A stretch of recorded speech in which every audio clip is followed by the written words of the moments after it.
Hi there, I'm Anita, a science pro and robotics prodigy. I've won countless trophies, including one for making a talking replica of BB-8. But it's my crush's heart that I can't win. Tom has just refused to accompany me to the last middle school dance. But who cares? I've got my bestie Barb. It'll still be fun. We can go together. We arrived at the dance to find that everyone had dates, except for us. Well, this is a little awkward. Move. This is a dance floor, Grannies. Either you dance or get out. Bet this is the first party you've ever got to attend. As if Tom would go out with such a loser. Yeah, you should try asking your robots out instead. As they walked off laughing, I felt so disheartened. Barb told me not to listen to them, but their words niggled away at me. I realized if I didn't change, then I'd waste the rest of my teen years by being a loser that got left out of all the fun. I needed to reinvent myself now before it was too late. Over the summer break, I thought it over and realized that there was only one way forward. I should flip the script, where nobody knew who I was. And this is the perfect occasion for that. High school! I purposely chose a school that's across the city. It's a bit inconvenient, but that's how to be sure I'd not run into anyone from my local middle school. Of course, except for Barb. She's going there with me also. Hey, recognize me? I'm still Anita. Like my new look? I've had a style update, ditched my glasses and all the uncool geeky stuff. Ooh, let's surprise my bestie. Anita? Whoa, talk about a Captain Marvel transformation. Gee, thanks. This hair color is so in season right now. Hang on, you look just like Chelsea. Oh, do I? How funny. You sound like her too. Okay, so Chelsea was this popular girl from middle school. Yeah, I may have spent all summer studying her. Alright, I actually mirrored her style and mannerisms. I'm just learning to better myself. This isn't any different from using humans as models when programming a robot. Besides, it's not like Chelsea's here to mind. Speaking of robots, how's your BB-8? No, that's my past. We'll never be cool and get boyfriends if our peers think we're nerds. Come with me after school, I'll give you a makeover too. It's okay, Anita. I don't mind being a nerd. But if this makes you happy, then you have my full support. My sweet, naive Barb has no idea how incredible being cool would be. They're the cool kids here, aka celebrities. They're so dazzling and popular. And oh my god, who's that? He's so dreamy. So I confidently strutted over to introduce myself to the whole group when... Luckily, no one seemed to notice my fall, or they just didn't care. Anyways, this was only my first day here. I had loads of time to fit in with the celebrities. And then catch that hottie, who supposedly named Eric's attention. At first, the popular girls didn't notice me, but then a few days in, Lou, the celebrity's leader, had a lipstick emergency and I sprung to her rescue. See? I told you, this burgundy shade really pops against your cool undertone. Ruby Woo? That's so 2015, Ashley. You can put that away. And easy peasy, I became part of the group. They invited me to their parties, shopping trips, and spa days. It's like entering a completely new world, an extra shiny one. I got to sit with them at lunch where they Ubered low-calorie food. Normally, I had the same as them, but today my mom packed me a special sandwich with the moist maker, just like Ross's from Friends. Sorry guys, but Anita doesn't share food! Are you seriously going to drink that? You can practically see the fat and lactose swirling in it. Gross. Oh, okay. Looks like the moist maker would have to wait. I looked around and saw Barb sharing her mom's amazeballs mac and cheese with her new geeky friends. I've not spoken to Barb properly in weeks. We kept trying to reschedule as I had manicures with Lou, Haley's party, and all these other after-school shopping trips, which kept getting so expensive. Aren't you gonna buy that? You haven't bought anything. That's because I only wear tailor-made clothes made of Egyptian cotton or at least silk linen. Okay. In that case, you can be our assistant. Make sure you wear a cute cardigan tomorrow for our OOTD Instagram post. Ashley has made a list of the available colors. That's why I had to use all of my allowance on this cardigan. But it's fine, that's just how popular cliques had to be. And it's so nice of them to let me hang around. I proudly strutted alongside the celebs, looking just like one of them. Other students gawped at us, and it sure felt good. But suddenly this dizzy spell came over me. I started shaking and feeling cold. Then, pitch black. I woke up in the infirmary to Barb's worried face. Oh good, you're awake. It's no surprise you passed out. You aren't eating enough. What? I'm eating just fine. Besides, skinny is chic. I'm not arguing with you. You're lucky your head didn't hit the floor thanks to Eric. Eric saved me? He must have caught me like in a romantic movie. This diet is amazing. I wouldn't have been in Eric's arms without it. Later, I tried to thank him, but he put his headphones on and walked off. And I never saw him at any of the celebs' parties or anything. A hot guy like him is probably hanging out with an even cooler clique and interested in even more popular girls. I need to try harder. But my geeky side wasn't going to stay suppressed. One time, this guy slated Spider-Man 2099, my favorite character ever. Dude doesn't understand how the multiverse works, and his suit sucks. Are you kidding me? As if you know how it works. His suit incorporates Parker tech and has stealth features and exploding spider saucers. Okay, cool it, new girl. It's just some weirdo jumps around in spandex. Right, be cool. Cool kids didn't geek out over superheroes. Luckily, everyone else seemed distracted. I turned to look and saw them already flocked around some new kid with a huge backpack, a comic t-shirt, and jeans. It's like looking at middle school me. When I managed to get a closer look, I almost fell over in shock. It was Chelsea! Why would pretty, popular Chelsea do a total 180 on her looks? I tried to avoid Chelsea, but then one time when I was trying to approach Eric, she appeared, and he actually spoke to her. Does Chelsea know Eric? Since when? How come? Ah! Time stopped as I stared into his big, dreamy eyes, but falling for each other again? You might as well just stay in his arms. I quickly walked away and passed Chelsea. Our eyes met. Did she recognize me? She didn't say anything, but was that a smirk I saw? I needed to find out if Chelsea really recognized me, so I turned to Barb.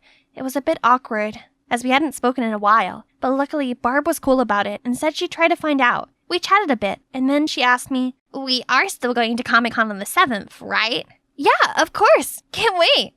I was excited about Comic-Con until a few days later, the celebrities had a big announcement. They were attending Conan Gray's concert on the 7th.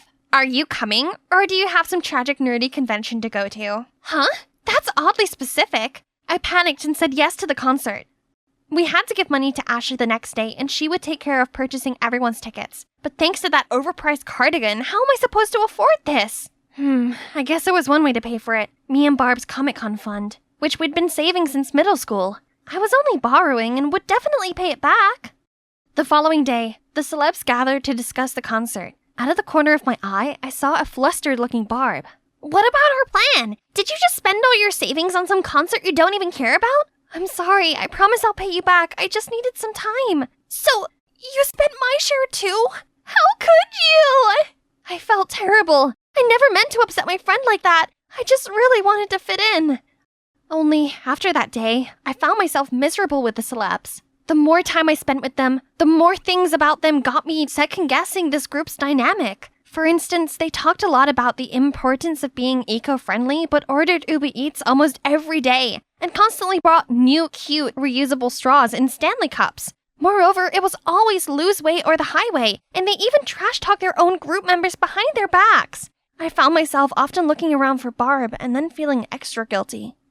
On my way home, I was dragging my feet, feeling awful, when I passed an appliance store.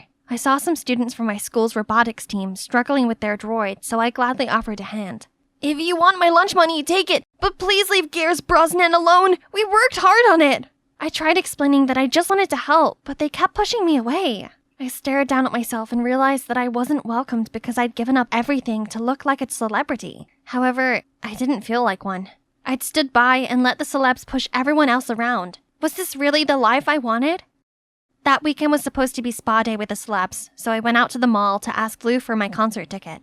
I was gonna sell it and pay Barb back. Only when I got there, I saw Chelsea with them, but she looked like her cool self again. Uh-oh, I better go. But too late. Chelsea caught me and told everyone. "Guys, look who's here. Fun fact, Anita and I used to be friends back in middle school. Cover yourself in foundation all you want, but your nerdiness will still show." Everyone started laughing, and that's when it dawned on me. They were all in on Chelsea's plans to expose me. I wanted to leave, but I still needed my ticket back. "Sure, you can have it back, but on one condition. Wash off your Chelsea disguise and go back to being pathetic little you again." And so they told me to wash my hair in this decorative basin in a Lush store before everyone's confused eyes and their live streaming cameras. I swallowed my pride and did it. For Barb.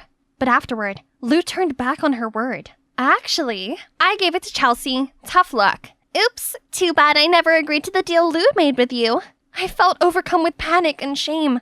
I ran and I bumped into someone. Eric! Seeing how upset I was, he took me for coffee and a chat. As soon as we sat down, I burst into tears and told him how I'd lost everything. My popularity, dignity, friends. It all started to fall apart when Chelsea turned up all of a sudden, and then the domino effect took over. Chelsea? I'd always known she's catty, but I never thought she'd go that far. How can you be friends with her? What? No, it's not what you think. You still don't recognize me? What do you mean recognize? Then he revealed that he was from my middle school. I was shooketh. But if I squinted real hard, I guess he did look vaguely familiar. Whoa, puberty hit you like a truck. Same for you. Yeah, no, it wasn't puberty for me. I got emotionally scarred from being an outcast and became afraid of missing out on cool stuff, so I turned myself into a Chelsea clone to be popular. That's insane. But if it means anything, I prefer the old you. It's great seeing you at the school, but when I saw that you changed and joined the celebs, I was kinda apprehensive. But for real though, I would have died for you to notice me. I was beyond surprised. He liked me all along? Suddenly, Chelsea jumped in. Why has it always been her? I changed myself to look like her. Didn't you say you liked nerdy girls? So why not me? Say what? Chelsea liked Eric? So she really copied my look. And for that reason? I'm sorry, Chelsea, but it's my feelings. I can't believe you rejected me twice for this little nerd, and she doesn't even look like herself anymore. Chelsea, it's never been about looks. It's about who she is. In the midst of it, I finally understood something. I was fine just being me. I never needed to be anything else. I've switched schools and turned myself into a dork for you! Ah! You're lucky this time! I watched Chelsea stomp out. I realized how I was constantly anxious and on edge, that I'd messed up while hanging out with the celebrities. I missed the truly happy moments with real friends where I could just be me. All this time, I thought I'd been missing out on all the fun, but turns out, I missed nothing. The true way to have beautiful teenage years is to spend it with people that really appreciate you and do the things that you actually enjoy. I thanked Eric, then left. There was something important I needed to do first. I went home and fixed my BB-8, then took it over to Barb's house. Sorry, Barb. I'm so sorry, Barb. I was so desperate to be cool that I overlooked what really mattered. I miss you and our friendship so much. I missed you too. And I saw that humiliating video and just wanted to know you were okay. On second thoughts, I'll forgive you if you give me your BB-8. No can do, as I'm selling it online to make money to pay you back. I only brought it here to make my apology more meaningful. Did it work? We both hug. The next few days at school, I tried my best to fix things. I returned to my old image, well, with a slight upgrade. I can't let my beauty skills go to waste now. And I dug out all my geeky stuff. I showed up at the robotics club, and this time I confidently strode over and immediately fixed their robot. I told you I could help. Don't judge a book by its cover. That's a celebrity's job. Look at you, all happy and smiley with your own loser nerd kind. Yeah, I'm happy. While you once tried and failed to be one of us, remember? Being a nerd isn't just about appearance, it's about what's inside. By the way, how was the concert? I heard your fanatic behavior got you kicked out. Sounds exciting. Chelsea and the celebs looked fuming as they sashayed off, but I didn't care, as I was finally back where I belonged. It was the princess fair today at my school. Each girl would show up with a parent, both dressed in princess costumes. My dad and I were anxiously waiting when the teacher finally called our names. But when we showed up on stage, there was a brief moment of silence. Then the whole crowd fell into chaos. My dad in a princess dress doesn't seem too friendly, huh? Hi there, my name's Pamela. Are you wondering how we ended up in that situation? Stay tuned, because I'm about to tell you the funniest story ever. I grew up with two loving parents. Mom ran a popular pizzeria in town, while Dad was a professional boxer. But then, Mom passed away in an accident while Dad was away on a tournament. After that, Dad couldn't stop grieving and blamed himself for leaving Mom alone. So he decided to quit boxing to take care of me and the pizzeria. Growing up, Dad would always make sure I didn't miss out on being a girl, but somehow he failed every single time. It's a miracle. Like, when he tried to do my ponytail, he struggled so much I thought he was boxing with my hair. Today was just one of Dad's failed attempts. After the show, we were heading out when we came across Mr. Rocky, Dad's former competitor. Oh, isn't it Mr. Barkley, our boxing champ? Hi, Rocky. We couldn't believe it when you left the ring. You were a legend, Barkley. But I guess family first, right? Once a famous boxer, now a princess dad? Oh, by the way, this is my son. He's gonna be following in my footsteps. Warrior blood runs in the family, you know? Hope it doesn't run in the family to be a jerk like you. When we were home, I saw Dad ruminating, probably thinking about the encounter with Rocky. so I lied to him. Dad, I know you've been doing this for me, but all these girly things are not for me anyway. Instead, could you teach me boxing? I want to be a boxer like you. Honest to God, I still love being girly and all, but just seeing how happy he was, I knew I had made the right choice. From then on, I grew up helping Dad run the pizzeria and learned boxing with him. Eventually, Dad got more students. Carson is the oldest and Dad's favorite. He also came to live with us and help with the restaurant. Business soon started picking up thanks to my boxing bros. The customers, especially females, loved them. Soon, we became the hottest pizzeria in town. One time, while running errands for the restaurant, we heard an old lady yelling at someone. "You're stealing my cookies, young man!" But the guy just walked away, leaving the hopeless lady behind. The audacity of him! I immediately charged at him and tackled him to the ground. "Didn't you hear, you thief? Return her cookies now!" Hey, stop! It's a misunderstanding. I saw her putting the cookies in her bag already. The old lady immediately checked her bag and her cookies were indeed inside. I awkwardly released the guy, and once he turned around, I was shocked. He looks like an angel walking on earth, even with that annoyed look he was throwing at me. Is this love at first sight? On my way home, I couldn't stop dreaming about him, when suddenly I noticed a moving truck parked at the building next door, and right there was him! He was sweating profoundly, then suddenly took off his shirt, revealing his six-pack. Whoa, it's my lucky day! Later, I asked around and learned that his name is Denzel, and he just moved here with his mother, Michelle. From then on, I couldn't focus on anything else, as pretty boy Denzel and his heavenly abs kept running through my head. Hey, what's up? Ah! What's wrong with you? Oops, sorry. It's just that I think I have a major crush on our new neighbor, Denzel. What? For real? Yeah, but I don't know what to do. Got any advice? I got plenty, but... Oh, come on! I'll do anything. Please? Okay. Now listen carefully. According to Carson, the best way to show my charm is by flexing my muscles. So I set up this new punching bag right in front of the house, waited for him to show up, and used all my might to pound on the thing. Ha! Ha! Ha! Ha! Ha! But Denzel was so unimpressed. He just coldly tossed the garbage, then slammed the door shut. Later, I waited till Denzel appeared by his window, then started lifting my desk up with one hand to impress him. Evening yoga. He looked at me as if I was some circus clown and shut the blinds. Bummed out, the next day I went to talk to Carson. Nothing I try works. He just doesn't care. You sure? It worked every time I wanted to get girls. But I'm a girl. Ugh, you're messing with me, aren't you? Gotcha. But what's so interesting about him anyway? You could be with me instead. I can treat you better, Pam. You're just like a brother to me, Carson. Thanks for your help, by the way. So much for counting on him. But that's not all. The next day, I already caught sight of Carson and the gang cornering Denzel. I immediately dashed in to protect him. Relax, we're not doing anything. It's just that Denzel wanted this bag for his mommy, but I wanted it for you. How about a fistfight to settle this? Whoever wins gets it? Only fair, right? I got dibs on it, so I see no reason to fight. But if you insist, you can have it. Stop pretending to be so generous. Just say you're scared, wimp. Wah, wah, wah. I don't like fighting. Then he calmly walked away. I caught up with him around the corner. Hey, don't worry. I got your back. Carson wouldn't be able to touch you. No need. You don't think I can protect you? I'm a boxer, just so you know. Ha! Ah! You know what I hate the most in this world? Boxers. And by the way, could you move your punching bag elsewhere? It frustrates me every time I see it. So all my efforts to charm him are for nothing? And what does he have against boxing anyway? The next couple days, I arrived home from school to see what seemed like a heated argument between Dad and Denzel's mom, Michelle. I came to ask what was happening, and turned out Michelle just opened up a new pizzeria right around the corner from my family's. Now she's officially competing with us. I lost my job in the city, and making pizza is the only job I've ever had. But why in this town? Why so close to our restaurant? We actually inherited the land from Denzel's grandmother, and I can't afford to move anywhere else. But trust me, I didn't mean to compete with your dad.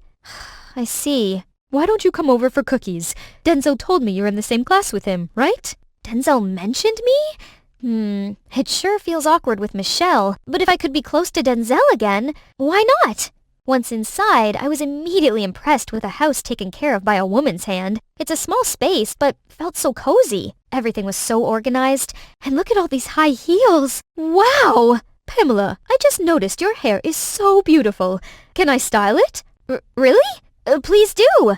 Dad used to make me wear a beanie all the time because he always messed up my hair. It feels so nice being a girl again. I got home thinking Michelle was pretty nice, and she reminded me of Mom. So I explained to Dad, trying to calm him down. But once Carson whispered something to him, he immediately decided to declare war on Michelle. Ironically, Michelle's pizzeria soon attracted all the customers, since Denzel in a waiter outfit is on the next level. Carson and Dad were furious, and they decided to pull pranks on them, starting with the restaurant's sign. Then they spread rumors online that Michelle didn't wash her hands after using the bathroom and went straight into kneading the dough. Carson even planned with Dad to sneak a rat into Michelle's pizzeria to scare the customers away, but I informed her just in time so she successfully avoided harm. Meanwhile, the more I hung out with Michelle, the closer we got. We went shopping together, recreated all my favorite dishes Mom used to make, and she even taught me how to do makeup. Pamela is so pretty, right, Denzel? Was I hallucinating, or did he just blush? One day I came over to Michelle's restaurant after class, but it wasn't as busy as usual, and Michelle seemed so depressed. Someone pretended to be me and posted nasty reviews online for your dad's restaurant, and townspeople thought it was me. They decided to cancel on me and call me out for using unfair practices, but I swear I had nothing to do with it. Feeling uneasy, I ran home to confront Dad. But when I arrived, I saw a sprinting figure in black running away from Carson and Dad. You thief! Stop right there! Suddenly, Denzel appeared where the thief was heading. He immediately held Denzel hostage. Take him down! But Denzel just stood there frozen. Right then, a motorbike rushed over. The thief quickly pushed Denzel away, jumped onto the bike, and got away. I rushed to check on Denzel, but he seemed annoyed and left. We could have captured the thief. What a coward. Denzel froze at those words, but then let go and walked away. Later, I was glad to know the thief didn't steal anything from my house, but Carson started trash-talking Denzel again. Mr. Barkley, I think Denzel was behind the theft. That was probably why you let them go. Quit it already! Why do you have to be so suspicious and hateful? Oh yeah? What about you? Have fun snitching on our plan to Michelle? What? You've been telling them our plans? I did? So what? Since when did you become so petty, Dad? And the whole fake review kerfuffle? It was you who pretended to be Michelle and gave our restaurant bad reviews, so she got cancelled, right? Dad didn't say a word when Carson jumped in. You got any proof? Just as I thought. While you were hanging out with those suckers, Mr. Barkley and I did some digging and found out Denzel was Rocky's son, his worst enemy. Can't imagine the boxer's son being such a wimp. Stop calling him a wimp! That's enough. Pamela, you have one choice. Stop hanging out with Michelle and that wimpy kid. I will never accept that kind of man. Too frustrated, I just stormed out of there and went straight to Michelle's. I then unloaded everything to her, and she invited me to stay over till Dad calmed down. Thinking about what Carson said earlier, I asked, "So, is Denzel's dad Mr. Rocky, the boxer?" Yes, he is. But we got divorced a long time ago. Denzel's been staying with me since. It suddenly turned awkward and heavy. Denzel just stood up and left. It's just that Denzel doesn't like talking about his dad. Anyway, I'm gonna head to bed. Make yourself at home, okay? I then joined Denzel when he suddenly spoke up. You know why I didn't fight back? That day with Carson at the mall, or even today? You probably think I'm a coward too. No, that's not what I think of you. When I was a kid, I used to admire him and even dreamed of becoming a boxer just like him.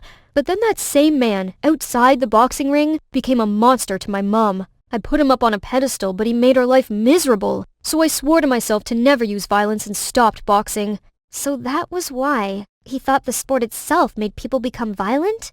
Surprisingly, after the roof talk, Denzel seemed less distant and even waited for me after class. It was still a little awkward, but just being this close to him was enough to make my heart join Formula One. However, Carson wouldn't stop being an annoying third wheel. Legend, oh legend, the third wheel legend, always in the way. He followed us everywhere, and people started calling us the Three Musketeers. Ugh.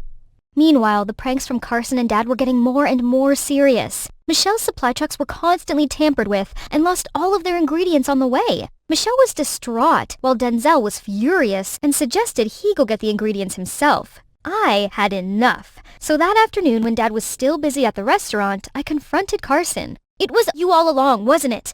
Dad couldn't do all that single-handedly. Thanks to you, Denzel will have to carry the supply himself tonight. Always Denzel, Denzel. Could our conversation be less about that coward and more about you and me? Then maybe I could convince Mr. Barkley to stop.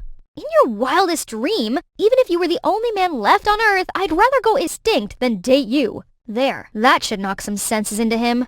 But later that day, I got a text from Carson. If you want to know who's responsible for the sabotage, come to the junkyard. Oh, by the way, Denzel's gonna drive past too, right? Shipping the ingredients and all. What is he up to? I texted Dad to come with, as this could show him Carson's real face. Then I ran to the junkyard. I arrived to see Carson standing there all by himself. You were right. It was me all along who faked Michelle's reviews and sabotaged her supply trucks. I tried so hard to get you, but you only had eyes for that stupid Denzel. But in just a moment, you'll see you picked the wrong guy. What are you doing? He tied me to a car despite my efforts to get free, then went to set up what seemed like a trap. Just then I saw Denzel, carrying goods on a scooter, about to come through. No! Denzel! Don't! He drove straight into the trap, lost control, and fell over. Oh, boo-hoo! Did it hurt? Too bad. You and I are gonna fight right here, right now. Whoever wins can have Pamela. I already told you, I don't fight. See, Pamela? He's not interested. You're willing to go this far to prove a point? You know what? Challenge accepted. Oh, no. He just fell and looked like he'd hurt his leg. Carson immediately out Denzel easily. I was screaming when someone appeared next to me. Dad! Shh. Let's just see. A true boxing spirit will not back down easily. Just then, we saw Denzel slowly rise up and suddenly gave Carson a knockout. Holy camole! Where did that sudden burst of power come from? I immediately rushed to check on Denzel while Dad went to Carson. I trusted you, but you dared to do all the dirty deeds behind my back. You don't deserve to be a true boxer. Get out of my sight for good. Now! Who's the coward now, huh? You said you'd never fight. My dad makes me think boxing is violent and violence is bad, but it's not. Abusing violence is. It's okay to fight for justice. In this case, fighting for the people I love. Sorry, Denzel. I was wrong for judging you too quickly. You're not a coward at all. That's right. A man's bravery doesn't just come from his brawn or belligerence, but should come from his spirit. Huh, did I say something wrong? Wow, never thought you could be this mature. My dad then went and apologized to Michelle for hurting her business, and suggested they join forces together and open up a new pizzeria. Fortunately, Michelle was cool and agreed. After that, Denzel decided to get back to boxing. And best of all, my dad is teaching us both. Okay, you two can practice now. I gotta go over to the restaurant to help Michelle. And you know what else? Denzel and I are finally dating. Ouch, it hurts so bad. Oh, I'm sorry. Are you... You and your silly antics. It does hurt. I'm not joking. Does this help then? I was wandering in the forest edge to amuse myself when I realized I got totally lost. What's that sound? All of a sudden, a blur of golden and black spots leaped towards me. I'm doomed! Guys, I'm here in Africa on vacation to support my parents with their new reality show. Oh, duty calls. See you later, Moaz. Hi, I'm Vivian, an influencer from Aachen, Germany. My mom and dad are actors, which does have some perks. They gave me everything I wanted. Branded clothes, supercars, fancy phones. Except for one thing. Their time. Christmas, birthdays, graduation ceremony, whatever the occasion, they missed it. My friends thought I had the perfect life, but my only wish was to be picked up at school by my parents once. I was hoping this trip would be different, but it seems nothing has changed. They seem to have forgotten about their daughter's presence. Duh. That's why I always had to rely on strangers' attention like this. Being here alone was so boring. So I decided to amuse myself by live streaming in the forest edge. Hey viewers! Oh crumbs, I only have one signal bar. Hang on. Looks like I wandered further than I meant to. No worries. What's that sound? All of a sudden, a blur of golden and black spots leaped towards me. I'm doomed! I still haven't eaten caviar pizza, and I still don't own a Gucci bag in every color! I haven't even become prom queen! I can't die! Wait, were my eyes deceiving me? Or was the leopard really knocked out by some jungle guy swinging on a vine? Oh boy, he sure does resemble Tarzan. Beautiful! Thank you? I turned to reach for my phone and realized it had fallen on the ground, and I was still live streaming. Viewers were bombarding me with sad and wow face emojis and flooding my comments with concerned messages. Then my parents and the crew showed up. Turns out this guy had been lost in the jungle since he was a little boy, and he was raised by monkeys. His parents had passed away by now. I know, but I got lost too. Then Mom and Dad announced that they'd bring this jungle boy home under the guise of being charitable. Pfft, wasn't it for publicity? They named him Taz and gave him a makeover. Well, at least they tried to. All the suits he tried on tore, as he was way too muscly. It took an entire box of candy bars to make him agree to shave, and he still refused to cut his hair. He could only speak a limited number of words and sentences he remembered from being a kid, so Mom and Dad had to hire a tutor to teach him to read and write, which was me. He hated living in the house, and after several occasions where he climbed out of the window and slept in the garden, my parents built him an amazing jungle zone room. But then he kept me awake all night with his incessant ape howling noises. My parents even brought him to their shows, and all they talked about every day was Taz this, Taz that, which made me feel like an outsider. This was really hard for me, but I tried to be patient. Then one day, my parents told me the worst news ever. Taz is going to come to school with you as your bodyguard. We don't have time to do it. At least this time we'll know you'll be safe. What? But I don't need a bodyguard, especially not one that can't even speak properly. Taz knows basic conversation now. I don't see the problem. So the next day, Taz started to stick to me. I set some ground rules. He had to stay 10 feet away from me at all times, and he wasn't allowed to mutter a single word to me. Thankfully, Mia, my bestie, was there to provide some normality to the freak show that was currently my life. Coffee for the hottie. Don't drink. Me test first. Taz say safe for V to drink. Yummy! Then I quickly explained everything to her. He's kinda hot, in a wild way. Don't you dare say that again! But later, despite my rules, Taz stuck to me like glue. Parents told Taz must guard V. Worst of all, the other students treated him like a celebrity. They took his photo, asked him dumb questions which caused traffic congestion in the hall. He immediately ran up the wall like a ninja to escape the crowd, making them even more excited and chase after him. That night, I checked my Instagram and was excited to see that I was only 2K followers away from 500K. Yahoo! Then an account caught my eye. That dude even has a fan page? For real? He stole my parents, my school popularity, and now he's trying to steal my followers too? What's with these crazy people? Why are they all so obsessed with him? At least there still exists a normal person. And handsome as well. Yeah, my Henry. I've secretly liked him for years, but even this sassy Instagram queen has a weakness. Just looking at him made my legs shake, so I admired him in secret. The next day, I was sneakily putting letters and gifts on Henry's desk when Taz interrupted. Why we do that? It's for love. When you really like someone, you show them with romantic gestures. Okay, it's like giving your last morsel of food to someone even though you're extremely hungry. Got it? Seeing as Taz was huge, it was no surprise he was soon asked to join the basketball team. Guess who else was on it? Yep, Henry. So I've got an idea. Maybe Taz was my way of getting closer to him. I asked Taz to give Henry a soda, but Taz accidentally shook it too hard. So when Henry opened it, he got totally soaked. Then I told Taz to support Henry during the match, but Taz was so into the game that he accidentally pushed Henry's pants down, revealing his Hello Kitty underwear. Everyone laughed at him, and he was so humiliated that he ran off the court. After the match, Taz came to me saying he was sorry, then continued, Taz not like Henry. I decided it was better to separate Taz and Henry before he ruined everything. All right, so I think it's best if you quit basketball. But Taz likes basketball. No big deal. I can ask my parents to build you a private basketball court and play with you? But from now on, you'll have to listen to me. V, best ape ever! Shh, stop saying silly things. Taz seemed so grateful for his new basketball court that he started caring about me more. He brought me an overload of fresh fruit, a bit too fresh, and checked it on whenever I was sad. I had just been at ease for a while before Taz was messing around again. I had a movie premiere to attend and was about to change into my stunning Versace dress, only to discover it had been swapped for a dress made from actual leaves. Green! Beautiful, she said. Luckily, I managed to arrange another dress just in time, but at the premiere, when the press interviewed me, Taz appeared. V, best ape ever! I was so embarrassed. I turned bright red and forgot my words.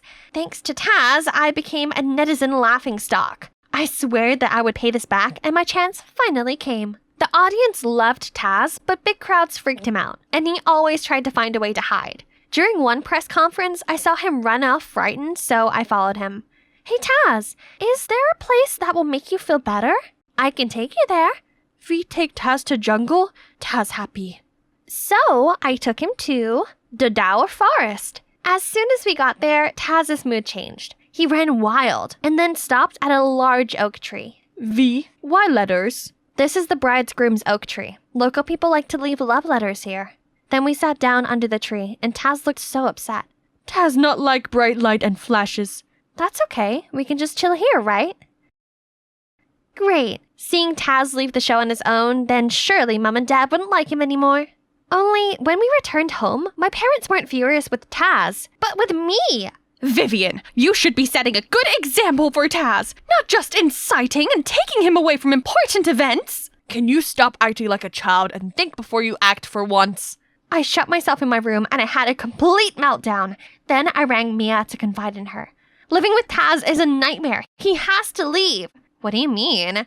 I'm going to find a way to kick him out. The next day at school, I was walking along the hallway when Henry appeared in front of me. V, you have to convince Taff to rejoin the basketball team. We can't win the final without him. Please, I'll do anything you want. Wow, seems like my Christmas gift came early. Anything you say? How about taking me to prom? Actually, that's what I've always wanted to do. Thank you for giving me the opportunity. I was frozen. This was incredible! I guess my kick-out Taz plan would have to wait for now. So I humbled myself to convince him.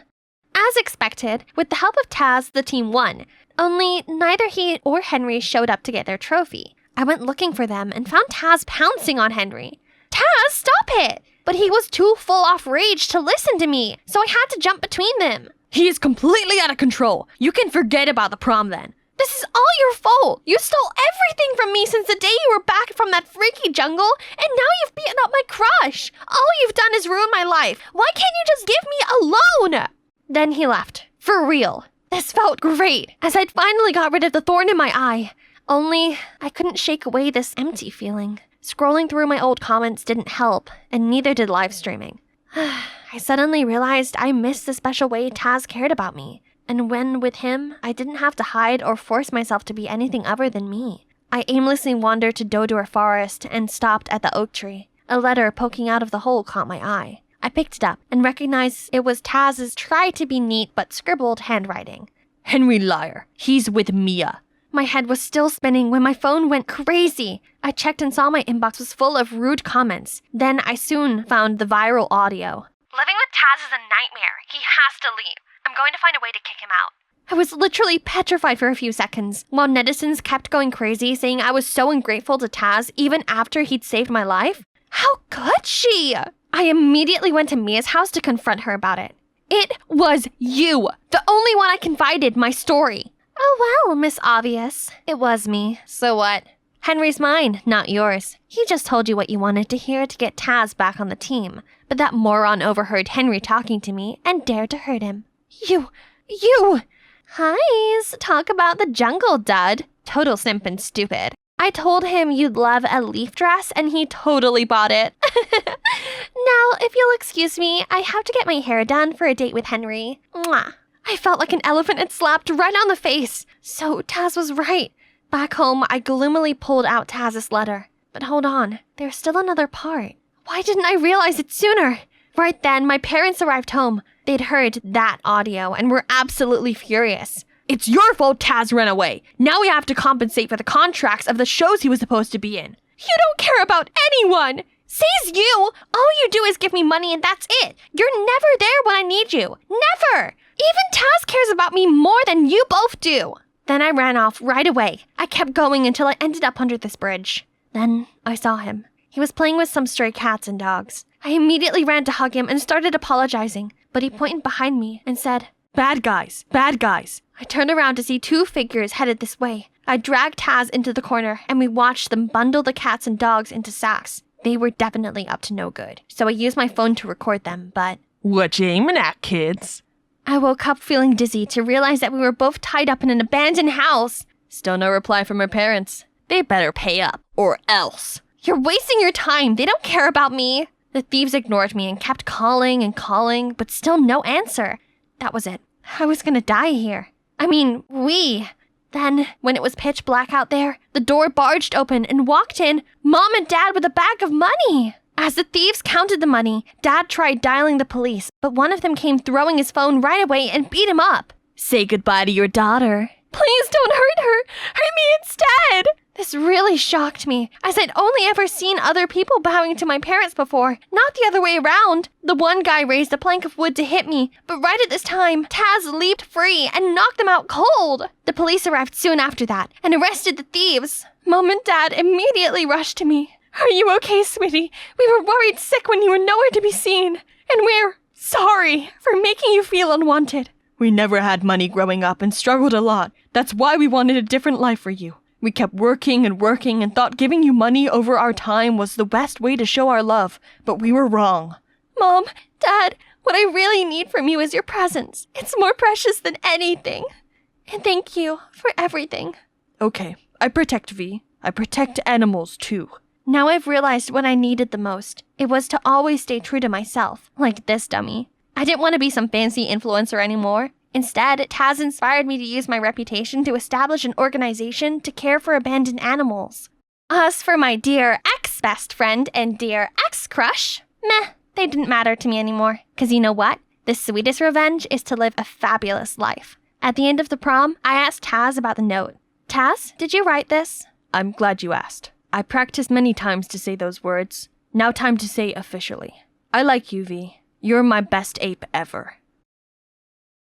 Now would you look at this girl, owning the stage, slaying all the performances. Guess what? That's me. I'm Rena, a talented beauty just like my mom, Demi Grande, the famous singer. Alongside being a dazzling diva, Mom also works as a vocal trainer at my school, the Gloria Rowley Arts Academy. Having the best teachers here to help me perfect all my skills sounds amazing, right? I excel at everything I do, being an MC, dancing, acting, mastering the piano. But still, I knew that none of these would really satisfy my mom. 'Cause there is one not-so-tuneful problem. I'm tone deaf. At 7, once after I sang my little heart out in a vocal class, the teacher asked my mom when she came to pick me up, "Oh, so Rena is really your daughter? What a shame she didn't inherit your voice. She's so off-key, we all had to cover our ears." But besides singing, I can still shine on stage in other ways. For example, being an MC at my mom's new album pre-listening party. Everything was going smoothly, right up until track number 6, when the speakers and screen glitched out. Being the professional I am, I kept the crowd entertained with my charisma and dance moves.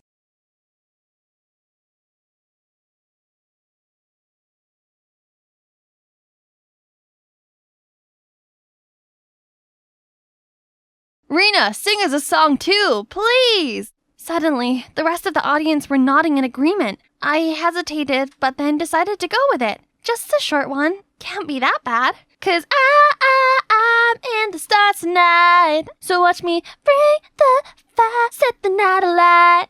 The audience started laughing.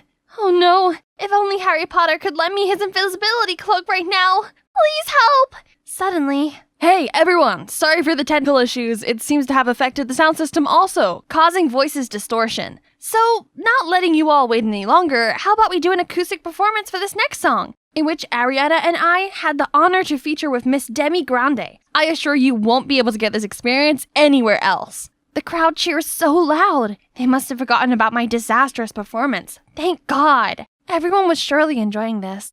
I mean, who could blame them? Look at him. My savior. Not Harry Potter, but Brian Willis, the best singer from the vocal department of our academy. At the end of the show, I rushed over to get a photo with Mom, but it seems she was busy. I guess I'd see her at home. That evening, I was in my room looking at video clips from the party when a video of me singing popped up. I scrolled through the comments. So, Demi's beautiful voice was defo not inherited. She can dance and act, but she sure can't sing. Huh? It wouldn't make more sense if Ariana was Demi's daughter. Just then, Mom came in to thank me for the successful event and saw me disheartened by those words. It doesn't matter, Rena. Just enjoy your dancing or anything you like. Singing isn't for everyone. I couldn't get her words out of my head. I was a daughter of a diva, yet I sounded like a frog. No way. They can sing, then this diva's daughter can sing too. So I booked myself in for some online singing lessons, then signed up as the opening solo singer for the Academy's annual concert. As long as I practice hard, then I'd make it, right? Just like how I honed my other skills. Mom saw me practicing and tried to help, but no matter how hard I tried, I always came in at the wrong beat, sang as if I was reading, whispered when it was too low, cracked my voice when it was too high, and screamed out the words. Sweetie, why don't you prepare a dance instead? It's more of your thing. Leave the singing to our vocal department. Ariana will surely nail it. Ugh! Ariana this, Ariana that! I'm your daughter, not her! I must be able to sing! I was looking at the list of registered candidates and feeling nervous. But Brian appeared beside me. Oh, so you want to follow the singing path? If so, I'll always support you. He handed me some materials for basic vocal training. I was thinking about how sweet he was when Ariana and her friends passed by. Oh, so both you and Brian are trying out for the opening solo? Nah, just me, obviously. How could Brian compete against his girl? Ariana is his girl? So Brian didn't like me at all. He was just being polite. Both him and Mom thought I was just a dud and Ariana was the headline act? So I practiced all day and night to prove them wrong. I also posted a short clip of my singing on the forum and said if people voted for me, I'd provide a mega performance full of singing and dancing. The next day, the school announced the top 2 tied opening solo candidates, Ariana and me. I was so excited. But then I heard the murmuring. You voted for her? For real? I just want to see how bad her voice can get. Don't be so mean. She's Miss Grande's daughter. Of course my vote goes to her. Suddenly, Enid, this usually timid girl, appeared and congratulated me. Don't listen to them, Rena. I believe only someone as well-rounded as you deserves to represent Gloria Rowley's Art Academy. Enid's kind words really gave me strength. Now I just had to keep on practicing. I'm so near to the goal now. That weekend was the final rehearsal before the selection round. I was extremely nervous, and this was the first for me to feel this bad on stage. I wasn't as comfortable and confident as I was MC or a dancer. I tremblingly sang, but all I could think of was my itchy throat. I couldn't hit the notes at all. Had I practiced the wrong techniques? No way. I followed all the instructions Brian gave me. If you don't really want to do it, don't push yourself.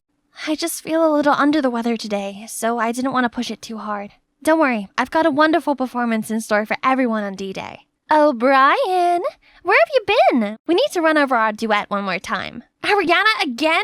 She must be trying to pick a fight with me. I glumly looked around the auditorium and saw everyone from different departments busily preparing for their amazing performances. They were all passionately practicing. Meanwhile, I don't even know what I'm doing anymore. How on earth could I save this performance? I was at my all-time low when Enid appeared next to me. Hey, do you want to team up? I have the vocals and you possess the greatest stage presence. Seeing my confused face, she continued, I've always admired you, and it's really sad to see you like this. We all just want a successful event for our academy, right? I've tried so hard. Everyone, especially my mother, is really looking forward to my performance. I cannot fail. So I agreed to let Enid help me lip sync for the audition. Just for once. I'll recover in time for the real concert anyway.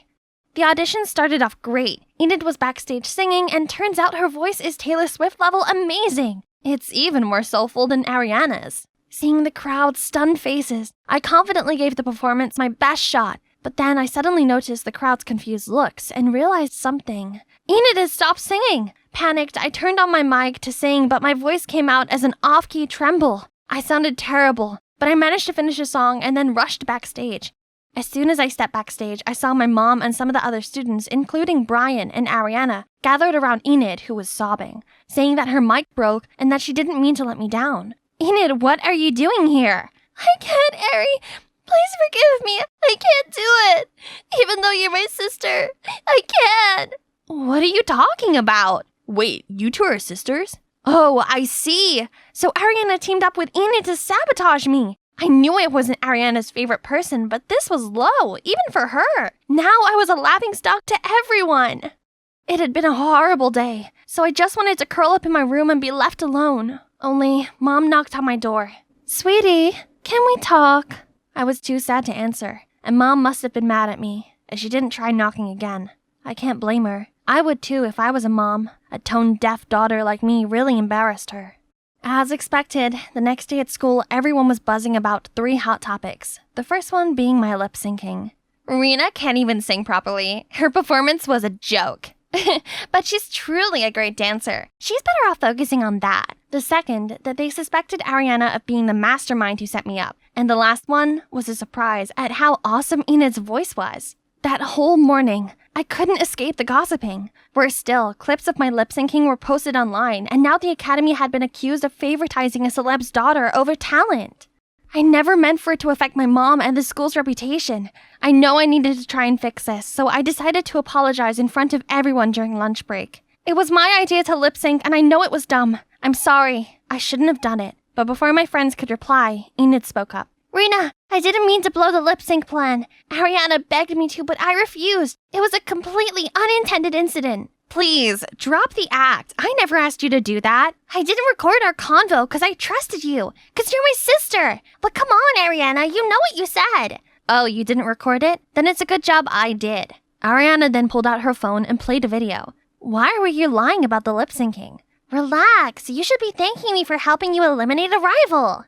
I gasped in shock, and so did everyone else. I never thought that sweet, timid Enid could secretly be so conniving. Enid couldn't play innocent anymore, so she broke down and told everything. Okay, I did it, but none of y'all understand what it's like having Ariana for a sister. I have a better voice, but I can't compete with her. She's beautiful and everyone loves her, while I'm always the black sheep. Not to mention my migraine medication made me put on these unlosable weights. So I felt too insecure to stand on stage. I just wanted Ariana to taste failure for once, to feel what I feel. So I used Rena to beat her, but the mic messed up, and I took my chance to put the blame on Ariana instead. Everyone was still trying to process all these shocking revelations when a boy stood up.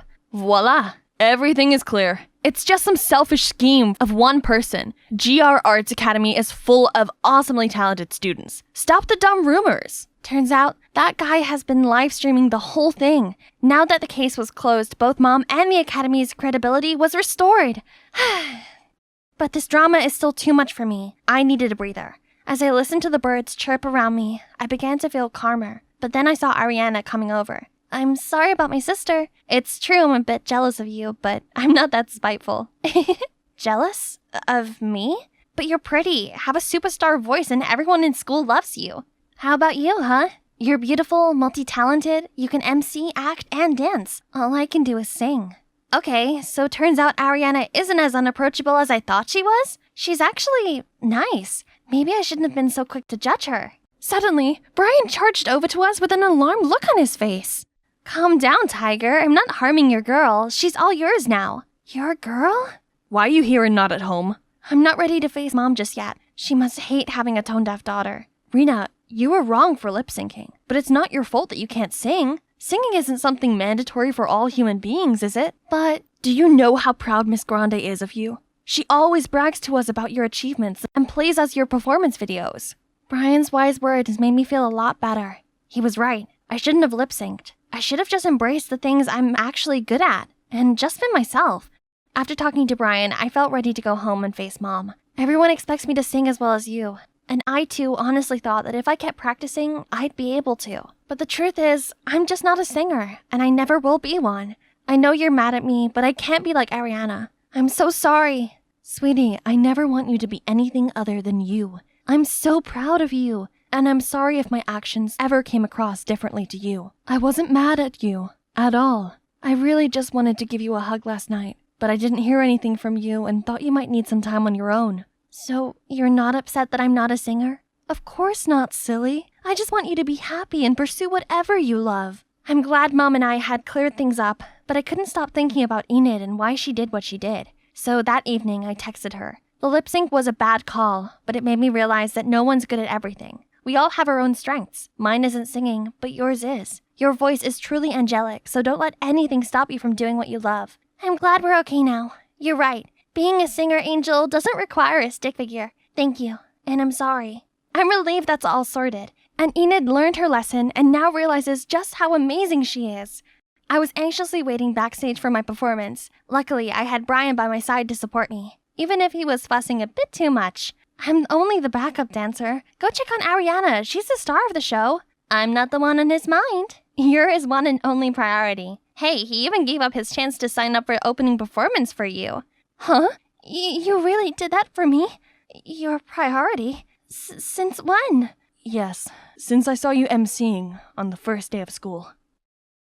Voila! Finally done! The most exhausting part of moving mansion was having to rearrange my Birkin collection. But at least my walk-in closet is bigger than my last one, so now I need to pick out the perfect outfit for school tomorrow. First impressions are crucial. This is my favorite fit at the moment, but let's get a second opinion. Mom, Dad, what do you think? Wellstone High's new Queen Bee's incoming! Adele, there you are. I bought you a few new items. Ooh, goody! I love surprises. What is this? Mom, are these for the maids? Honey Pie, it appears that well-off residents in this neighborhood have been targeted by a dangerous robbers gang. For your safety, you'd better tone down your outfits, at least until they catch the thieves. I know it's not ideal, but safety first. Come on, Pumpkin, isn't this shirt adorable? No, it's not. I'm not being seen dead in that rag. My parents were probably just exaggerating. Let's see. It seems some girl had her Hermes bag stolen, another her Cartier bracelet, and some guy his Rolex. No, I couldn't let some crooks take my precious babies. The next morning, I trudged downstairs in those awfully bland clothes. Ugh, they were itchy and smelled so bad. Darling, this will only be for a little while. You're our only angel, and we simply couldn't bear it if anything were to happen to you. Fine. Where's my chauffeur? I want to take the Porsche today. At least that can still save my grand entrance. Absolutely not. If you do that, you may as well be wearing a beacon to attract those thieves. I think it's best if you take the bus. The bus? Before I could protest anymore, Mom kissed me on the forehead, burst into tears, and ran off hysterically. Have a wonderful day, sweetie. Great. So much worrying for me. Now I had no choice but to find the bus stop, wherever that was. I wandered around the corner when suddenly a deafening scream came from behind me. Thief! Watch out! I spun around to see a guy running towards me, so I immediately sped off. But soon I felt the thief reach me. Terrified, I crouched down, raised my bag. Here, take it! Don't hurt me! But no reply. I peered up and saw the guy was ahead of me and was restraining a bad guy. Turns out he wasn't the thief, and the actual thief wasn't after me. Oops, how embarrassing. Let's just leave ASAP, but I ended up crashing into some flashy car. Are you okay? It's the guy who just caught the thief. I froze. He's so handsome. I was about to reply when the car door swung open, and this angry rich guy stormed over to me. Are you blind? You scratched my car. Pay up. Leave her alone, Bernie. He's handsome and kind. Totally different from that arrogant Bernie guy. Turns out he's called Roy. We all go to the same school. Better still, Roy offered to drive me there in his fancy car. What a shame that I bumped into a hottie looking like a mess. If only he knew the real me, he'd fall for me hard. We're made for each other. We even have matching cars. We arrived at school to a bunch of fangirls waiting to greet Roy. Makes sense. He's handsome and oh so rich. What's not to like? Roy told them I was new here, but they didn't seem so pleased to see me. Roy, it's so sweet you're helping out the less fortunate. Ugh, these peasants! If only they knew the real me. To prove to Roy that I was so much better than those other girls the next day, I snuck my designer clothes to school to get changed. When I spotted Roy, I hurried over to dazzle him, but that annoying fangirl Maya interrupted us again. Nice try, new girl, but your knockoff clothes won't impress anyone. You shouldn't judge someone by their clothes. That's very kind of you, Roy. But we both know that only a Chanel girlie like me would be a good match for you. Everyone started to make a fuss, but Roy just shooed them away to leave. Ugh, thanks to those wannabes, I'd missed my chance with him. After class, I changed back into my boring plain clothes ready for the bus home. What is this tacky fabric? Suddenly, Roy passed by. Cute shirt. I think it suits you much better. There's nothing wrong with dressing down. It brings out one's natural beauty better. Wow, it seems that rich boy Roy wasn't a show-off. What a blessing in disguise this pretending to be poor was. Roy clearly liked me more this way, so I should keep it up. Once, I pushed a bike to the end of the street and waited for Roy to pass by, so I could make out it was broken and ask for a lift. It's definitely not because I don't know how to ride a bike. Over the next few days, I clung to Roy. I told him how I didn't know anyone at school yet, or where anything was, as an excuse to get him to take me to the canteen. But look at the food. Really? Are we supposed to eat this? Oh, we've never gotten to eat stuff like this at home. Looks yummy. Luckily, Roy felt sorry for me even more and just caringly explained the menu. The next day, I brought in my own lunchbox with Roy's favorite, mac and cheese, which obviously was made by my chef, but he doesn't need to know that. He clearly enjoyed it, but then commented, Adele, you shouldn't waste your money and effort on me like that. Please just spend it on yourself instead. Even though he was wealthy, he was so thoughtful of others. How come I'd never thought of things this way? On the weekend, I went to a fair my parents were sponsoring in a nearby town. I wandered off by myself and suddenly spotted a familiar face selling caramel apples with some kids. Oh no, Roy! What was he doing here? He couldn't see me all dressed up like this. Before I could dart away, his eyes locked directly on mine. Roy! Hello? Why are you looking at me so strangely? This dress. It's handmade. And, my mom found these shoes somewhere. Enough about me. Why are you here? Oh, I'm volunteering at an orphanage. The kids, they're the ones that grew these apples. Oh my god, could this guy be any cuter? Even though he's loaded, he's so down to earth and humble, and he wants to make a difference. I really have to learn a lot from him. Later, I took the bus back to town with Roy. We continued chatting even after stepping off the bus, but then this convertible pulled up alongside us. It was Bernie and Maya. Oh no, don't let her drag you down like that, baby. Where's your Rolls Royce? What's this? Isn't this Chanel's archive? Adele, are you? Yeah, right? This is a fake one. Now, please, leave. I grabbed Roy's arm and pulled him the opposite way. Adele, are you okay discrediting your image in front of Bernie like that? I mean, he's popular and rich. Everyone wants to impress him. I'm not that kind of social climber. He's such a conceited, bossy jerk. Unlike you. Roy seemed touched by my words, as he invited me to go to the grape farm with him next weekend. Okay, so I thought Roy had invited me here for some relaxation and fresh air. I didn't expect to be made to carry out tasks. This was probably his way of challenging me, and no chance I was going to fail it. The workers here are immigrants from different countries, but thanks to my extensive traveling, I know quite a bit of foreign languages, enough to ask them to show me what to do. And it just so happens that my parents are obsessed with vintage wines, so I know my Chardonnay from my Cabernet Sauvignon. Oh, these grapes will make a fine Malbec. Ne sais pas, Pierre? Oh, I taught myself different languages and watched various documentaries to improve my skill set. It's nothing. Later, Roy needed to re-roof the barn, so he climbed up a ladder while I stayed below and passed him tools. But the ladder began to wobble, and he screamed at me to jump back. But instead, I stayed there and held up my arms to catch him. Are you okay? That was dangerous. Why didn't you step away? I couldn't watch you get hurt. Also, to have you falling for me would be everything I ever wanted. We rested in the corner, and that's when Roy told me that he liked me. I think you're one of a kind, but I don't want there to be secrets between us. I like you too, and that's true. We should have zero secrets. So, I want to come clean. My family's actually rich. Super rich. I'm sorry for not letting you know sooner. What about you, Roy? Do you have any secrets? Actually, my parents own this farm. Only the workers don't know about this, so please don't tell them. Aw, humble Roy. He's really the sweetest. He was also very understanding about the reason why I had to hide my true background. Finally, the gang leader of the robberies was caught. Things seemed to be back to normal, and this meant I could publicly go back to being me again. Everyone looked at me with different eyes. Only, Roy didn't seem all that impressed. When I invited him to my favorite restaurant, he told me he didn't like those stuffy places. Plus, he had too much work at the farm. I really wanted to go on a proper date with Roy, but I suppose just being with him was enough. So I agreed to help him out at the farm. As we waited for my chauffeur to pick us up, someone leaped out of a bush and snatched my gold necklace. As I gripped my bare neck in shock, Roy darted after them and grabbed it back. I noticed the robber say something to Roy before he fled. I later asked Roy about it, but he just shrugged it off.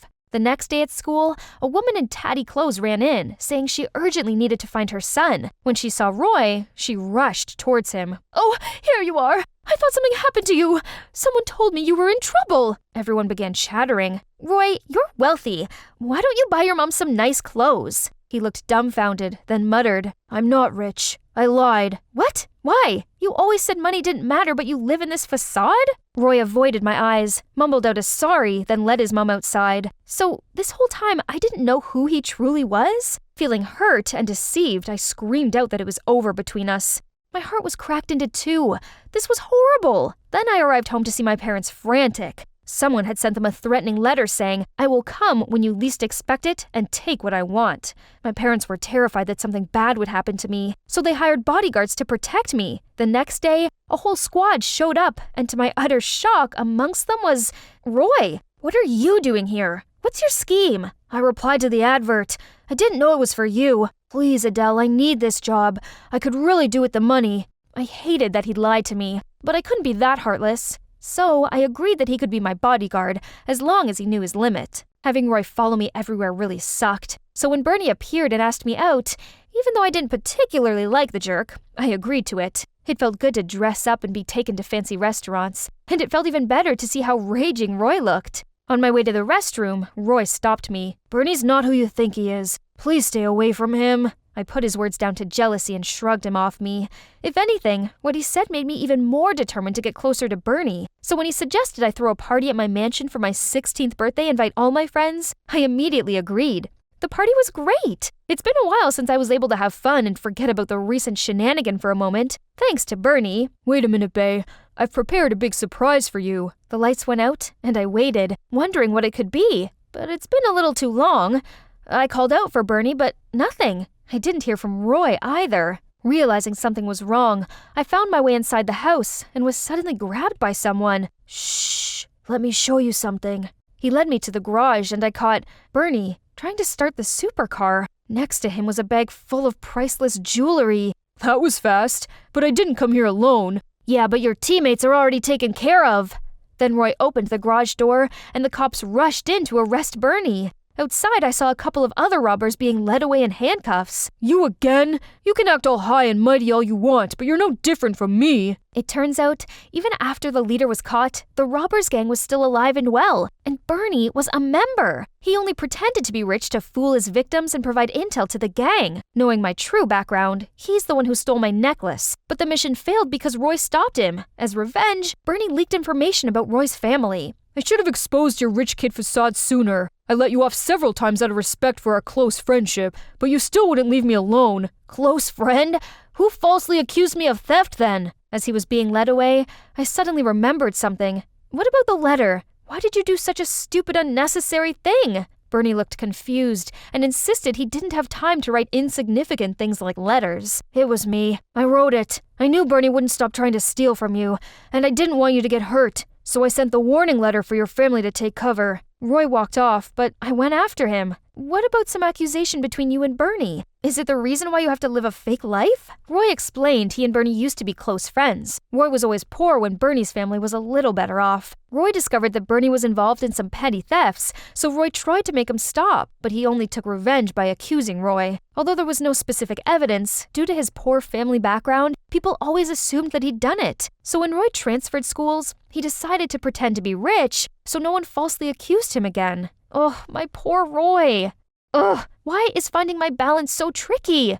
Ouch! Roy helped me up and checked I wasn't hurt. "You don't have to do this. Just live your life as comfortably as before." "Nope, I want to do this. This way I can cycle to see you whenever I want. A flashy car or fancy outfit doesn't change my value as a person, but working with you felt good. And you know what? Even though you're not as well dressed as when we first met, I still like you a lot." I stood in front of this shabby cottage, trying to calm myself, and went inside. One step in, and the door snapped shut. I freaked out and banged on the door. "Let me out! Let me out!" But only ghastly laughter resounded. Just then, I could feel someone coming close to me. I turned around and was terrified by what I saw. "Hey, Clover here, the one that just got scared witless." I know, so embarrassing. Let me tell you how I got myself into that situation in the first place. But before I do, please like and subscribe. I used to have everything. I come from a family of esteemed cardiologists who's made numerous contributions to the medical field. And as the next generation of Howards, I took immense pride in continuing their legacy, which was getting a Harvard medical degree and becoming a doctor. That's why I always made sure my academic record was top-notch. I went to this elite private school, aced every subject, and became the class president. Finally, winter dance prepping's finished, so I could sit back and watch this magical night come to life. Suddenly, my phone got a notice. It's an article about my parents, and how they were involved in an operation that cost a patient's life. No way was this real! But when I looked up, everyone was giving me bombastic side eyes. Jeez, I should go to my parents now. I had to ask as soon as I found them. "Mom? Dad? What the press is saying isn't true, right? Honey, listen. When the patient was brought in, there wasn't much we could do for her. It was too late. Turns out she's from the Albert family, a very powerful family in the country. They didn't take it too well, especially her son. He blamed my parents for his mom's passing, meaning this media crisis was his doing. My parents explained to him many times, but to no avail. Now he even took legal actions against them. They had no choice but to show up in court. The incident quickly became the talk of the town. Everyone was throwing jibes at us. Gosh, all these turmoils were driving me insane. Clover, can you solve this equation? Clover? Clover! Stop! The whole room turned silent for a second and stared at me like I was some freak. I picked up my books and stormed right out of class, but still, whispers followed me everywhere I went. There was no other place for me to be, so I just ran home and wept tears of frustration. My parents came in all worried for me. They thought maybe it's best if I stayed at my aunt's place. But Mom, Dad, I can't just leave you here. You're not leaving us. It's just that things are messy right now, and we don't want you to be affected. Besides, it's just temporary. Once the lawsuit's over, we'll reunite. Promise? Promise. When I arrived at my aunt's house, she seemed annoyed. Your room's in the attic. You're just here temporarily, so do not make any fuss. It's bad enough your parents got slapped with a lawsuit. Just then, I got a text. Mom's checking in on me. I shouldn't worry her, right? But honestly, I'm not sure how I'd survive this place. First day of school, I had to ride this pile of junk here. Cycling alone made me sweat like a dog. Just then, a boy passed by and yelled at me. Hey, you got a fat side! Excuse me? I said you got a flat tire. Oh, that explains a lot. He helped me fix it. A few minutes later, the bike was good to go. The guy's Percy. He went to the same school as me, and today was also his first day. So, we arrived at school together. As soon as we entered the hallway, everyone stared at us. Suddenly, two girls came dragging me aside. Who are you? Why are you with Percy? You're not his girlfriend, right? Jeez, I met him 10 minutes ago. I don't even know who he is. OMG, you live under a rock or something? He's Percy Albert, the sole heir of the powerful Albert family. That name. Could it be a coincidence? The son that insisted on suing my parents went to the same school as me? Hold on, Clover. This could be your chance to manipulate him into withdrawing the lawsuit. And boom! Things could go back the way they were. Let's see. I could make him fall for me. People would do anything for love, right? Lucky me, Percy and I were in the same biology class where we worked in pairs. The two girls from before, Holly and Jody, started fighting to be his lab partner. Meanwhile, he straight up asked me. Well, not a finger lifted and the prey was already in my trap. That night, I went on his social media account and found out he often golfed at Rolling Greens. I could be a caddy, just had to apply for the position. I got accepted in no time and quickly got used to the job. Oh, and I just happened to go through Percy's golfing schedule and totally did not plan this chance encounter. I parked the golf cart ready to seduce my Ken doll, but somehow standing in front of me was Holly and Jody. What took you so long? Do you know how hot it gets? At least I still got a chance with him on the field. But as soon as these blondies caught sight of Percy, they flew towards him like moths to a flame. So I was left to carry these human-sized bags. Ew, she's stinking with sweat. Social distance, please. Stop, you're being mean. Clover, let me help you with that. Thanks. You came to my rescue again. No worries. Say, I didn't know you worked here. Yeah, I'm pretty good at golf. By the way, for your 50-yard shot, you might want to use this club. Center yourself and give it a good backswing. Percy took my advice and caught a strike. Already? Hey, how would you like to be my personal caddy? I don't know. Come on, help a guy out. Okay, on one condition. When the time's right, I'll use this card. When exactly? I'm so intrigued right now. You just wait. From then on, we always stick together golfing and hiding from Holly and Jody. Hey, are you free this Saturday? Since you helped me out and everything, I, want to repay you. Yes, my plan worked. I was so happy I could jump up and scream. But that only happened inside my head. I still gotta play it cool. Only if it's a date. Saturday came and we took a trolley downtown to watch the streets in the fall. Look at how pretty the golden leaves are. We then stopped at this carnival. And I gotta admit, Percy seemed genuinely sweet. He protected me from the rushing crowd, held my hand when I was petrified on the Ferris wheel. His caring gestures had my heart racing a bit, and also wondered, how could this guy resent my parents that much? As the last ray of sunlight disappeared, the carnival lit up, and Percy's eyes suddenly looked so dreamy. Snap out of it, Clover! You're supposed to make him fall for you, not the other way around. The ride ended, and I immediately went to get some refreshments to calm myself down. But holy cow, I couldn't find my wallet anywhere. What do I do? Excuse me, I'll pay for her. How much is it? Thank you so much. I owe you big time. No worries. Please, at least give me your contact. I'll pay you back. Is that your way of asking me out? No, well, if your boyfriend doesn't mind, give me your hand. Meet me at Caribou's coffee shop, 8 a.m. Sunday. Your treat. After the date, I was sure Percy had feelings for me. I just needed to make him say it. Then I spotted Dumb and Dumber sneaking around my locker. They're trying to fake a note from Percy to me. Tell her to meet Percy at the haunted house in the woods. Then we'll trap her inside. Lame pranks. But I suppose I can go along with them and get Percy all worked up. Nice! And of course, gotta let Percy know where I was heading. I know this was a stupid prank, but the eerie vibe still gave me the creep. I stood in front of this shabby cottage, trying to calm myself, and went inside. One step in, and the door snapped shut. I freaked out, banged on the door. Let me out! Let me out! But no use. Only the sound of ghastly laughter resounded. Just then, I could sense someone coming closer to me. I turned around, so terrified, blood drained from my face. Oh my ghost! Stop shrieking, stupid child. I'm not a ghost yet. He's a real person? Clover, don't worry. It's just my grandpa. Grandpa? What's your grandpa doing here?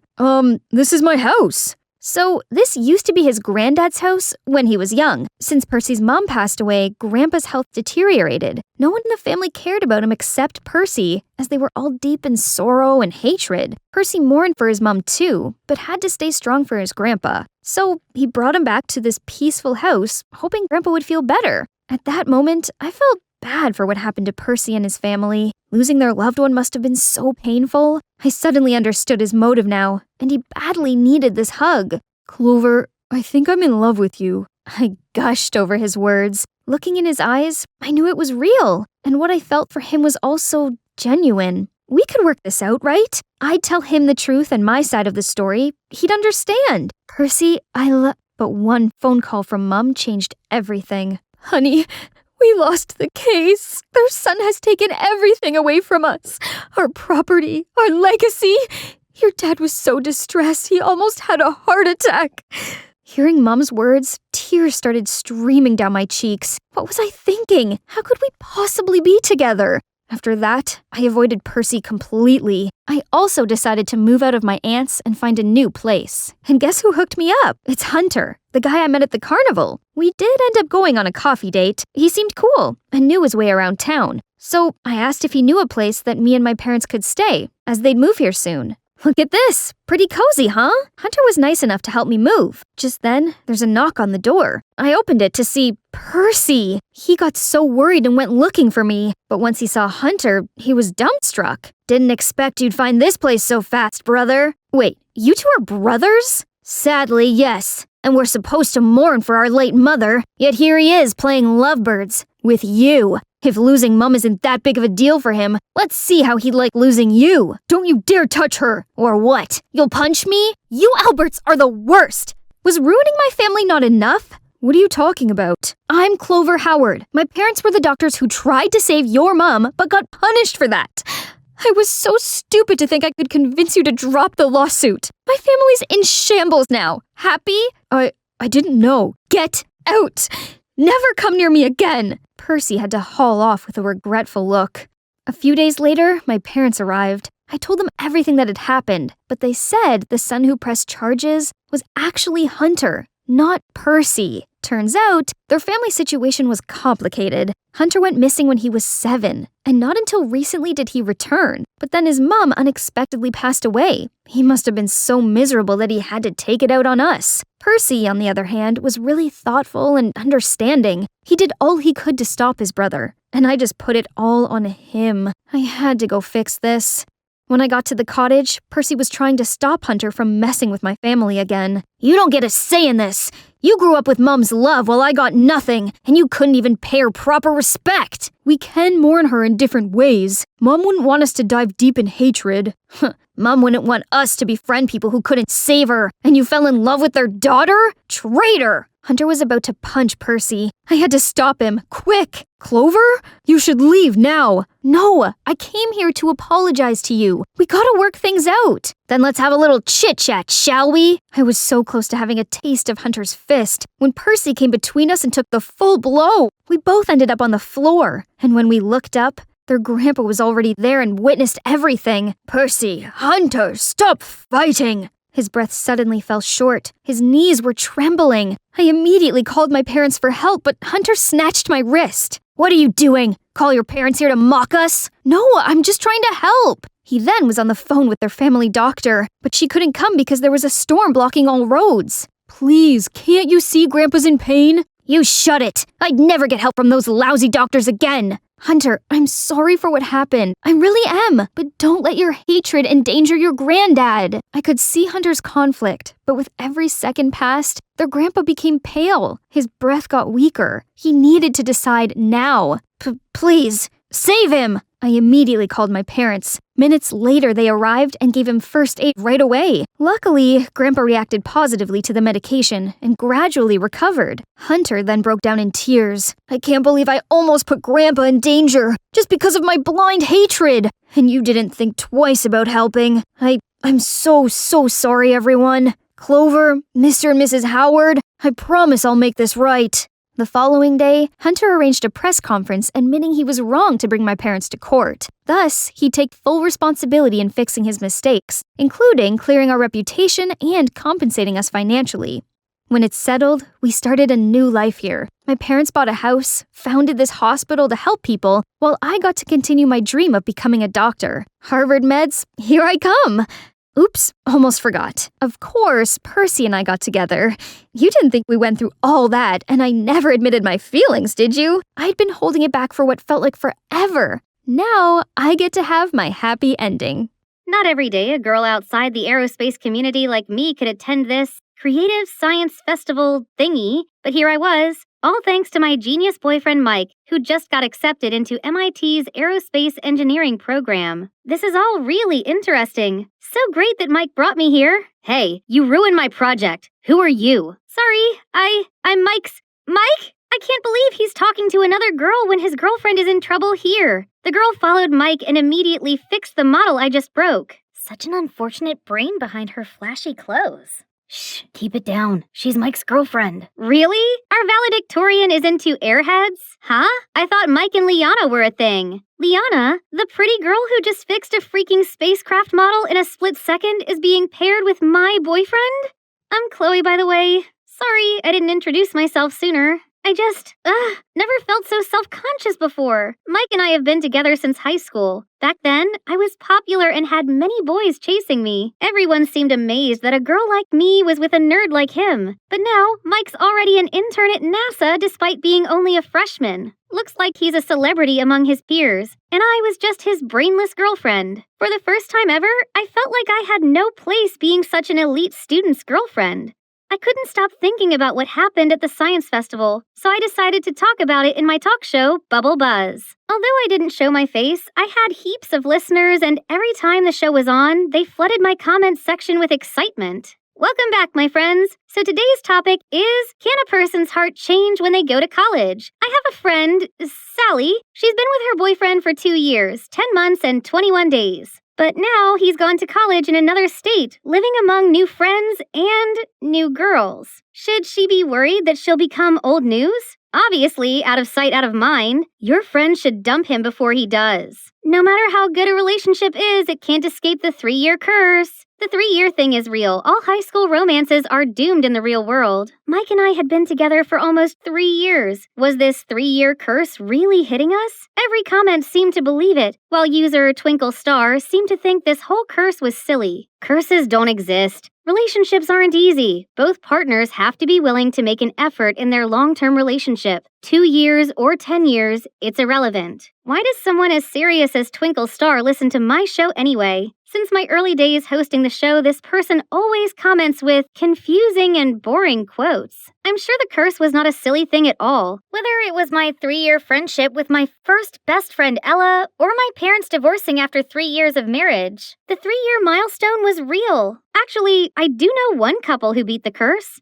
They're my grandparents. Grandpa's rather a cold and reserved person who only had eyes for his wife. So I asked Grandma what the secret to their successful relationship was. First, be grateful for your partner and not take love for granted. Second, know him better than you know yourself. Third, learn to forgive and apologize. Was that it? That wasn't exactly helpful. Our relationship was in a life or death situation and I needed to really do something. Right that moment, someone appeared in the kitchen and I couldn't believe it. My sister Mindy. I hadn't seen her in ages since she moved out with Dad. I explained my fears to Mindy and she seemed to understand exactly why I was so concerned. Don't worry, sis. I'll stay here for a while so I can help you two overcome this curse and reignite your passion. First of all, as Mike's the biggest nerd I know, you need to appear more academic.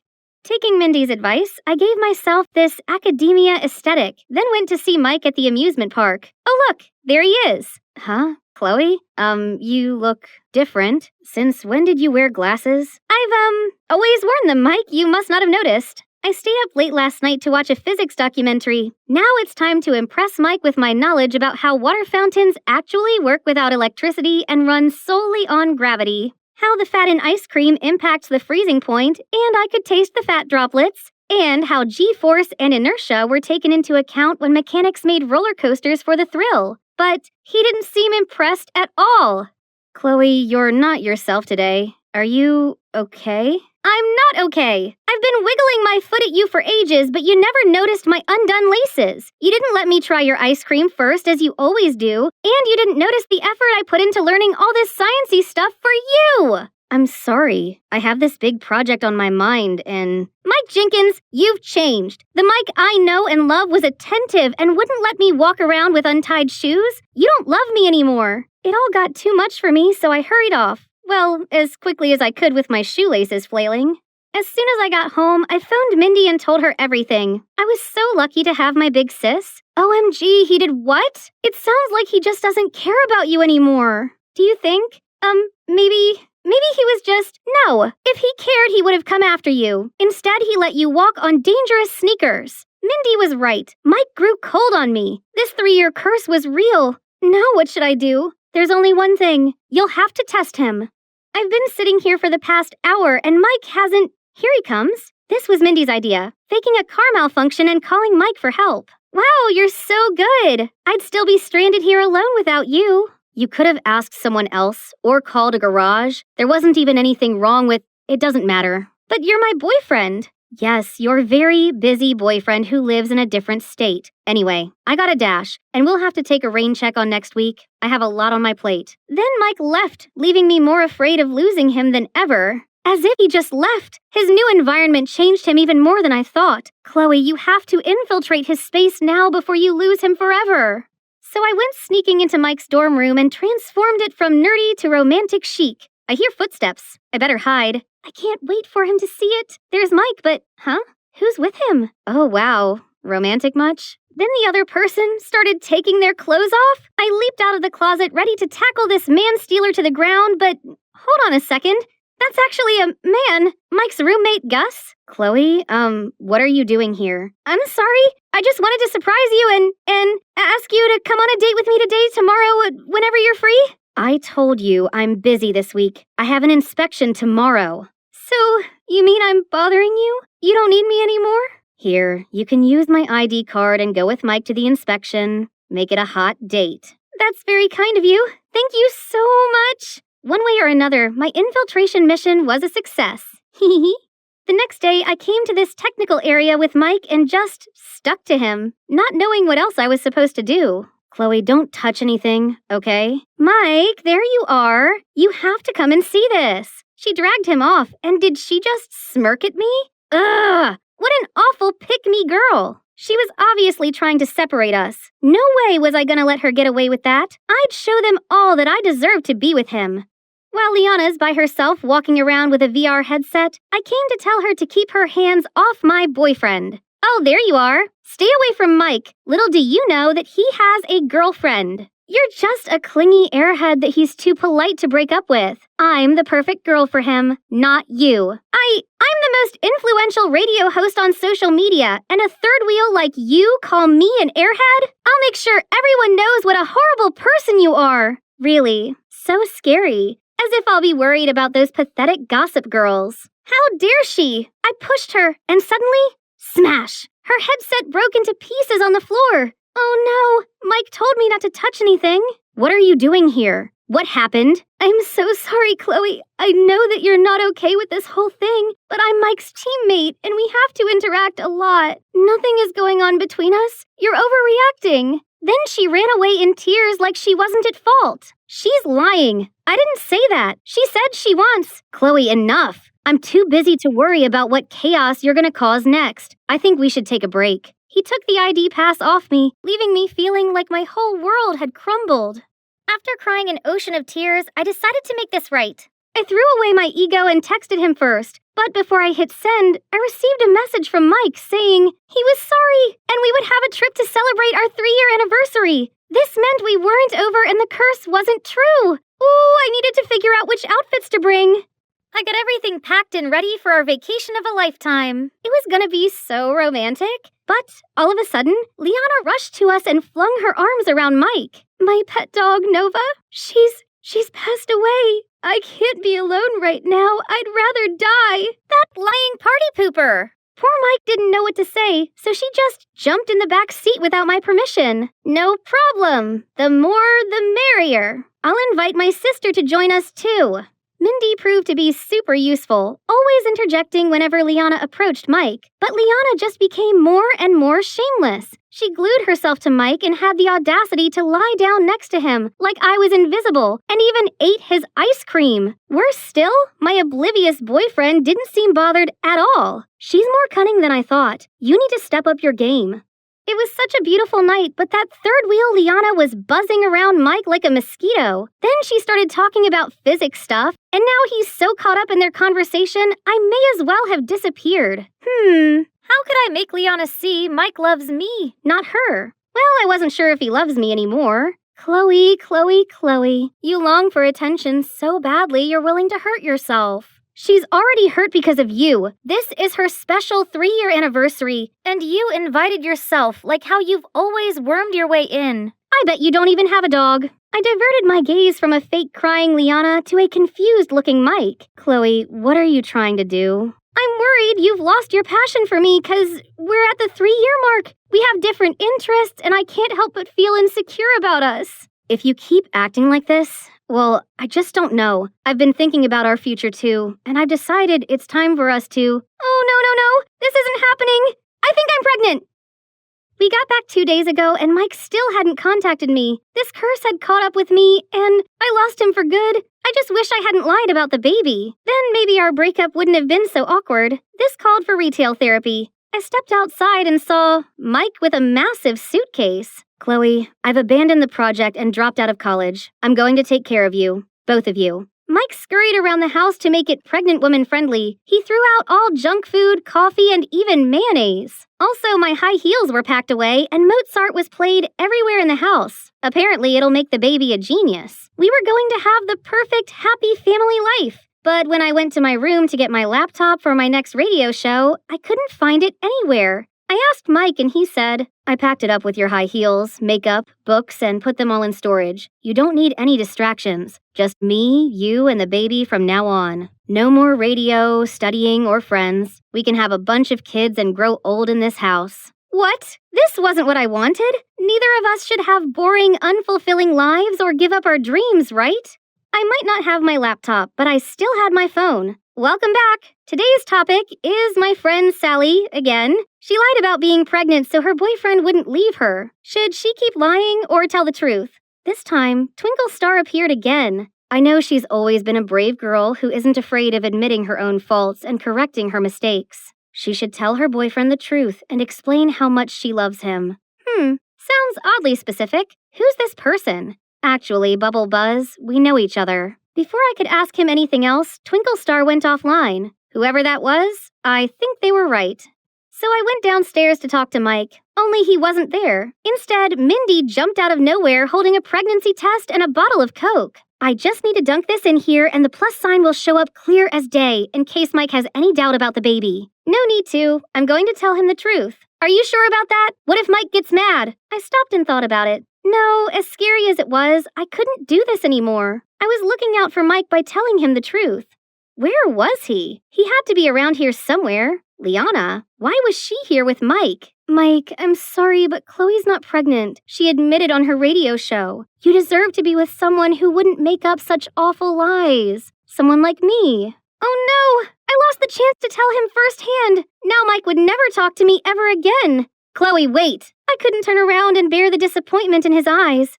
I couldn't blame anyone, any third wheel or curse for destroying my relationship. Hey there. I know this is an unscheduled show, but I wanted to talk to y'all. That girl I talked about yesterday, Sally, well, she's me. I faked being pregnant to keep my relationship, but my boyfriend hates me now. I was so terrified of this 3-year curse that I became this jealous monster. Mike even dropped out because of me. I'm so selfish for expecting him to spend every minute of his day with me. He needs his own life too. We both do. It's the time apart that makes our time together more exciting, and our love more passionate. Now we've broken up and it's all my fault. I stopped to catch my breath. Who told you I wanted to break up? Didn't you say you thought carefully about our future and made a decision? You know what? After all your silly shenanigans, including faking your pregnancy, I'm still madly in love with you. So the decision I made was, Chloe Ruth Evanson, you're crazy, kooky, and one of a kind. I can't stand the thought of not having you in my life. Will you marry me? Yes? But, Mike, after our engagement, you should continue your studies, projects, internship, and whatnot. You don't have to stay by my side all the time. What? I thought you'd like that. We can be together all day and make enough babies for a soccer team, right?